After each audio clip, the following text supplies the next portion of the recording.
बिहार की राजनीति में अगर कोई डायलॉग सबसे ज्यादा चर्चा में रहा है तो वो है राम और हनुमान का संबंध। चिराग पासवान हजारों दफा ये कह चुके हैं कि वे हनुमान हैं और नरेंद्र मोदी उनके राम हैं, लेकिन अब जो खबर आ रही है वो एकदम चौंकाने वाली है। चिराग पासवान अपने राम को झटका देने की तैयारी में है। जी हाँ, जानकारी के अनुसार आज यानी 25 अगस्त को रांची में जो चिराग पासवान की पार्टी की बैठक हो रही है, उस बैठक में चिराग पासवान को बिहार का मुख्यमंत्री बनाए जाने का प्रस्ताव दिया जा सकता है।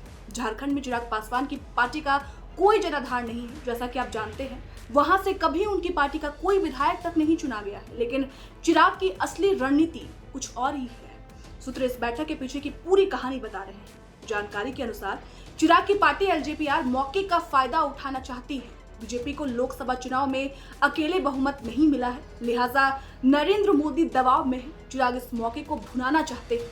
उन्हें लग रहा है कि बीजेपी अभी प्रेशर में आकर उनकी कई डिमांड को पूरा कर सकती है। रांची की बैठक का भी मकसद शायद यही है, जैसी जानकारी हमें मिल रही है। पहले चिराग पासवान की पार्टी लोजपा रामविलास ने बड़ा ही दिलचस्प दावा किया है। जानकारी के अनुसार चिराग की पार्टी ने कहा है कि झारखंड की 28 विधानसभा सीटों पर उसकी स्थिति मजबूत है और वो उन सीटों पर चुनाव लड़ने की तैयारी में लगी है। पिछले चुनाव के रिजल्ट को देखते हुए लोजपा रामविलास का दावा बेहद हास्यास्पद नजर आता है। जी हाँ, झारखंड में पिछला विधानसभा चुनाव 2019 में हुआ था। उस चुनाव में लोजपा ने 33 सीटों पर अपने उम्मीदवार उतारे थे और पार्टी के लगभग सारे प्रत्याशी 200 से 500 वोट पर सिमट गए थे। 2019 के झारखंड विधानसभा चुनाव में लोक जनशक्ति पार्टी को 0.3% वोट मिला था। उस चुनाव में कुल मिलाकर 88 पार्टियों ने चुनाव लड़ा था। उसमें सबसे खराब प्रदर्शन लोक जनशक्ति पार्टी का था। अब वही पार्टी कह रही है कि 28 सीटों पर उसका जनाधार है। जाहिर है मामला कुछ और ही है। बीजेपी को कमजोर मान रहे चिराग पासवान को लग रहा है कि वे दबाव बनाकर झारखंड में एनडीए गठबंधन में 1 या 2 सीट ले सकते हैं। झारखंड में जानकारी के अनुसार चिराग पासवान की पार्टी एलजेपीआर मानती है कि बीजेपी के पास बिहार में सीएम पद का कोई सही दावेदार नहीं है और चिराग पासवान ही तेजस्वी यादव के नेतृत्व वाले इंडिया गठबंधन को टक्कर दे सकते हैं। लिहाजा बीजेपी ने जैसे किसी दौरे में नीतीश कुमार को सीएम पद का दावेदार घोषित किया था, वैसे ही 2025 के बिहार विधानसभा चुनाव में चिराग पासवान का नाम घोषित करे। चिराग पासवान की प्रेशर पॉलिटिक्स को बीजेपी के नेता भी समझ रहे हैं। जाहिर है चिराग पासवान और उनकी पार्टी ने हालिया दिनों में आरक्षण से लेकर वक्फ बोर्ड जैसे मुद्दों पर ऐसे बयान दिए हैं जिससे बीजेपी को परेशानी होना लाजमी है। बीजेपी की ओर से चिराग को इशारों में समझाने की भी कोशिश हुई है, लेकिन उसका असर अब तक नहीं दिख रहा। अब देखना दिलचस्प होगा कि चिराग पासवान की आखिर ऐसे प्रेशर पॉलिटिक्स को बीजेपी कैसे कंट्रोल करती है। बीजेपी सूत्रों की माने तो लोक जनशक्ति पार्टी रामविलास के अध्यक्ष चिराग पासवान के हालिया दिए 2 सार्वजनिक बयानों से बीजेपी असहज महसूस करने लगी है। चिराग का पहला बयान सुप्रीम कोर्ट के SC/ST कोटे के अंदर कोटा पर दिए फैसले पर आया। चिराग पासवान ने अपने इस बयान में सुप्रीम कोर्ट में इस फैसले को बड़ी बेंच में चैलेंज करने की बात की। विपक्षी पार्टियां खासकर कांग्रेस पहले से ही इस फैसले पर केंद्र सरकार को घेर रही थी। चिराग के समर्थन में आने से विपक्षी पार्टियों को भी एक तरीके से बल मिला। नतीजा ये हुआ कि संसद सत्र खत्म होते ही केंद्रीय मंत्री अश्विनी वैष्णव को कहना पड़ा कि आरक्षण के प्रावधान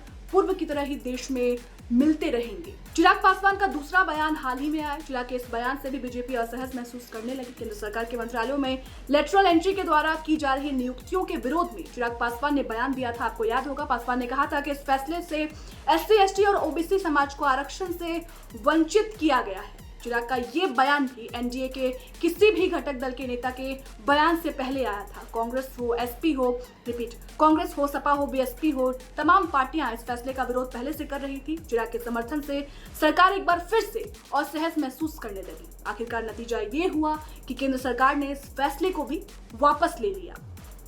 ऐसे में चर्चा ये भी है कि बीजेपी को बिहार में एक दलित चेहरे की तलाश कर रही है। बीजेपी को लग रहा है कि चिराग पासवान अब हाथ से निकल गए हैं। ऐसे में बीजेपी बिहार के साथ साथ झारखंड में किस तरीके से डैमेज कंट्रोल करती है, किस तरीके से चीजों को संभालती है, ये भी देखने वाली बात होगी। और जिस तरीके से एनडीए में कहीं ना कहीं फूट दिखती नजर आ रही है, जिस तरीके से चिराग पासवान के हालिया में 2 बयान आए हैं, जिस तरीके से चिराग पासवान झारखंड में अब बहुत ज्यादा एक्टिव दिख रहे हैं, तो कहीं ना कहीं ये भी दिख रहा है कि चिराग पासवान तो कहीं ना कहीं ये भी दिख रहा है कि चिराग पासवान जो है PM नरेंद्र मोदी के खिलाफ कई तरीके के बयान दे रहे हैं और ये भी दिखाता है कि एनडीए के बीच जो है, एनडीए के अंदर ही फूट चल रही है। फिलहाल अब देखना दिलचस्प होगा कि बीजेपी इसको किस तरीके से हैंडल करती है, क्योंकि ये बीजेपी, आपको याद होगा जब यूपी में भी केशव प्रसाद मौर्य और योगी आदित्यनाथ के बीच तकरार हुई थी, तब भी बीजेपी ने इसे डैमेज कंट्रोल किया था, बीजेपी ने इसको ठीक किया था। तो बिहार में किस तरीके से बीजेपी इसको